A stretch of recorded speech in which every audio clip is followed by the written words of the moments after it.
I'm Edie Lush. I'm inside the Hub Culture Pavilion in Davos. Really pleased to be joined by Claudia Gonzalez Romo. Thanks so much for coming along. It's fantastic to be here. Thank you so much for the opportunity. Thank you for watching.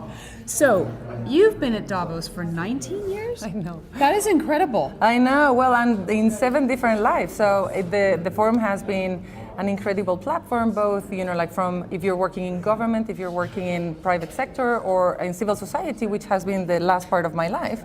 It's really a great place to be able to actually put issues on the agenda that people not necessarily care about, and also to talk to decision makers, like when you have their attention.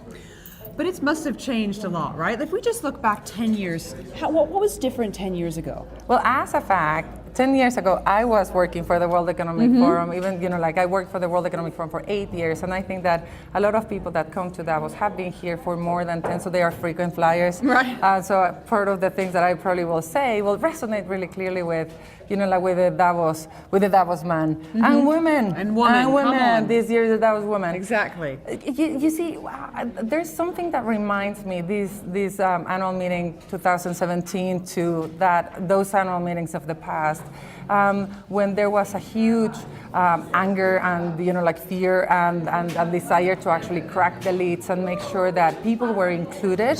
So there was the anti-globalization movement. Yeah.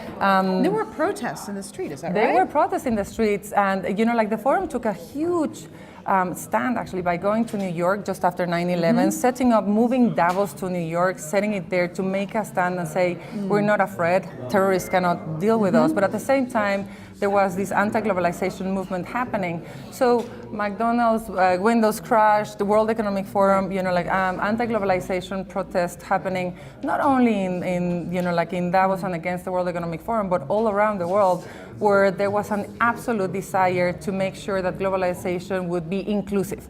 Right.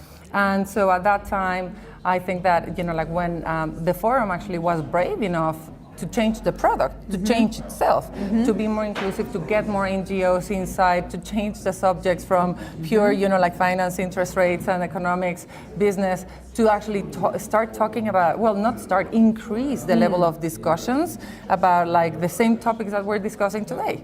Inclusive growth, gender was not so much at the agenda. I don't think that there was so much. Interesting. I don't think that there was a lot of pressure on that. I think that the social subjects were more on education, inclusiveness, how to make globalization be more favorable for the people. But it was also the time, and you probably remember this because you came for the first time 8 years ago. Yeah. Of the new area of social media and trying actually to get bloggers and all these new players that were completely unknown to traditional media, bringing Mark Zuckerberg as if he would be a journalist with an orange badge, or Jimmy Wales. Amazing. Yes, so a lot has changed in those 10 years, but I see actually a lot of the things that are really important of the forum coming back, but I think a lot of things have changed. So I'm interested actually, do you feel like the forum is its sort of own world? Like people might have more in common with each other here, leaders that come here, than they do with the citizens of their own country? Do you think that's a fair criticism? Well, I think that what I think that the forum in general is another thing, but I think that in Davos what you have is truly the decision makers of all areas from all the world. So I do think that what you have in common is decision makers that come from all sectors of society getting together from different, from the globe. So they don't have to travel as much, they get together here. I do think that there is an incredible effort to connect more, and what you're feeling from the people outside is that connection has to be stronger. We need to actually talk more. So there's always going to be more need for a dialogue.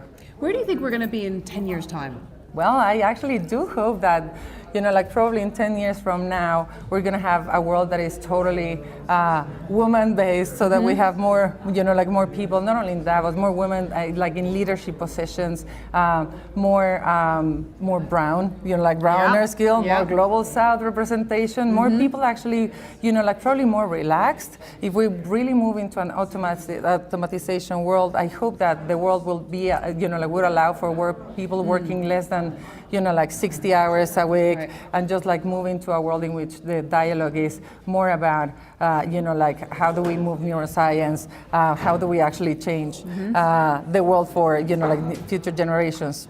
Claudia, thank you so much for popping by the It's Hub a Culture pleasure. Pavilion. And I'm Edie Lush.